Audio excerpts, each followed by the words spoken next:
سایبەڕێز لەوە دەست پێ یەکەم کە خۆی پەروەردگار قورئانی دابەزانەوە بۆ مسلمانان کە قورئانێکە و کاملە و دەستکاری ناکرێت، هیچ کەسێک ناتوانێت دەستکاری بکاوەکو لە ئاەتەکان ئاماژەی پێکراوە. بەڵام لە خودی قورئانە بەبێ ئەوەی کەس دەستکاری کردبێت هەندێک ئاەت هەیە کەسانی بێباوەڕ گومان لە دڵی ئێمە مسلمانە دروستەکەن کە ئەڵێن ئەم ئاەتانە دیش بەیەکن. بۆ نمونە خۆی گەورە فەرموویەتی لا تەبدیل لکەلیمات الله، وشەکانی قورئان ناگۆڕدرێ، وشەکانی خۆی پەروەردگار ناگۆڕدرێ، بەڵام هەر لە قورئانە فەرموویەتی وإذا بدلنا آية مكان آية تاکۆتای ئاەتەکە یاخود ناسخ و منسوخ کە هەندێکی هەرلا بکراوە بە ئاەتێکی تری. ئایا ئەمانە تەناقض نییە لە قورئانە لە کاتێکدا کەلامی خوایەوە نابێت تەناقضی تێیا بێت؟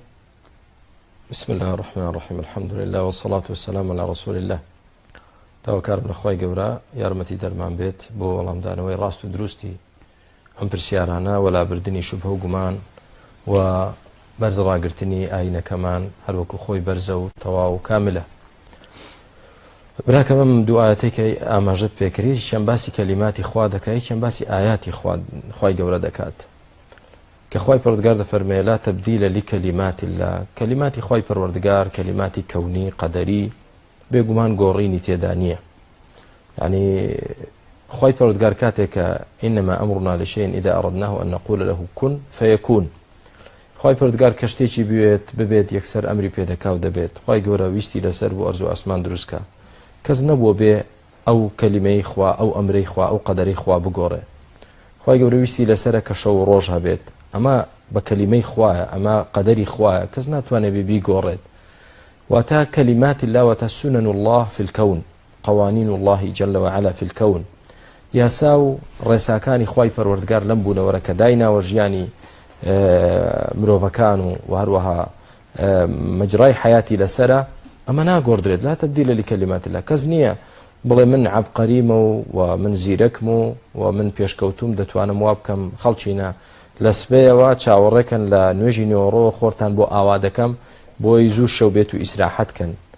یا ئەی ئەو وڵاتانەی کە خۆر تێدا کەم دەردەکەوێت وا دەکەم لەمە دووە خۆر زۆر دەرکەوێت، من ئەو نیزامەی خوا ئەم قانونەی خوا دەگۆڕم. ناتوانێت. خوای پەروەردگار ویستی لەسرە من ببم تۆ ببی نەخۆشکەوین بمرین، ناتوانین بیگۆڕین. لا تەبدیل لکەلیمات الله. کەلیماتی خوا ناگۆڕ. ئەمما وإذا بدلنا آية مكان آية، گۆڕینی ئاەتێک لە شوێنی ئاەتێک یاخود ئاماژەت بە ناسخ و منسوخ کرد، ئەمە حکمەتی خوای گەورەی تێدا دەردەکەوێت، نەک تەناقوض لە بینی ئاەتەکانی خوای گەورە دەهابێت. مامۆستا ئاەتەکانی خوای گەورە کە لە قورئانە هاتووە هەر بەشێک نییە لە ئاەتە کەونیەکان؟ نەخێر، ئاەتی شەرعیە. ئەمە ئاەتی شەرعیە. ئاياتی خوا و کەلیماتی خوا دوو جۆری هەیە، کەونی هەیە و شەرعی هەیە. کەونیەکە لە اختیاری کەس دانی و کەسیش بۆ نییە ئاعتراضی لێ بکە یا بڵێ من ملکەچی نابم، بەڵکو وەک خوای گەورە دەفەرمێ كل له قانتون. هەموو بوونەوە بە مسلمان و کافر هەمووی ملکەچی قانون و یاسای کەونی خوایە. ئەم گردونە خوای گەورە چۆن نظامێکی تیادا دانا و کەس ناتوانێت لەیلادات.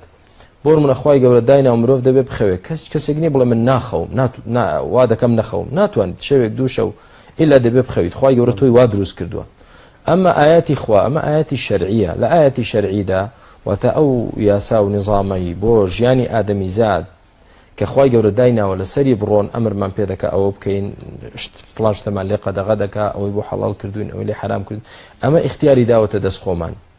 بەڵام ئینسانی عاقڵ کاتێک دەبینێ کەلیماتی خوا و قانون و یاسای خوا مەزبوطە و تەواوە، تێدەگا بەخوا شەرعەکەی خوش تەواوە، با پابەندی بم. ئەوەش کە عەقڵی ئەوەی نەبێت ملکەچە بۆ قانونی خوا، بەڵام لەو لاشەوە سەرپێچی لە فەرمانی خوا دەکا.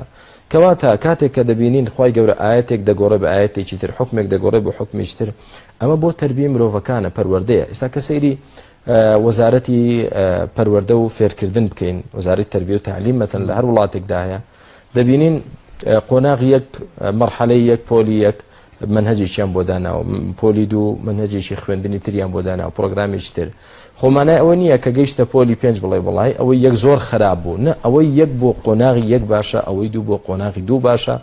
بەم شێوازەیە کەواتە نەسخ حکمەتی تێدا ئەوەیە کە تەدریجی شتەکان بۆ هەر زەمانە، بۆ هەر کاتە، بۆ هەر شوێنە، بۆ هەر شخصە لە کاتێکدا بۆ نمونە مەجموعەیەک شتێک گونجاو بووە، خوای گەورە ئیرتیقای پێکردون و بەرزی کردنەوە بۆ ئەو کەمال و نضوج و پێگەیشتن ئینشاءالله. بەڵێ خۆی گەورە ڕێگەی داوە بە بەندەکانی کە ئەم هەستن بەم کارە، بۆ نمونە کۆمەڵە زانایەک لە سەردەمێکدا یەکێک لە حکومەکانی خی گەورە بگۆڕن چونکە پێیان وابێت کە ئەم حکومە بۆ ئەم کاتەیە ناتوانرێت جێبەجێ بکرێت یاخود ئەوەیە کە ئەمە باشترە بۆ ئەم کاتە یاخود ئەمە شتێکە تایبەتە بەخوای گەورەوە کەس بۆی نیە دەستکاری ئاەتەکان بکە مەسلەی گۆڕینی ئاەت مەبەستم ئاەتی شەرعیە ئاەتی شەرعی کەس ناتوانێت ئاەتی قورئان بگۆڕێ خی گەورە خۆی دەفەرمێ ما ننسخ من آية أو ننسيها نأتي بخير منها خی گەورە خۆی ئاەتێک نەسخ دەکا بە ئاەتیشتر ئەمما مرۆڤێک هەڵسێ بڵێ من دەستکاری قورئان دەکەم ئاەتێک لا دەبم شتێشتی لە شوێندا دەنێم وەکو جوولەکە و گاورەکان بە کتابی خۆیان کردیان ئەمە لە قورئاندا ناکرێ ئینا نحن نزلنا الذکر وإنا له لحافظون خی گەورە خۆی پاراستوێتی ناکرێ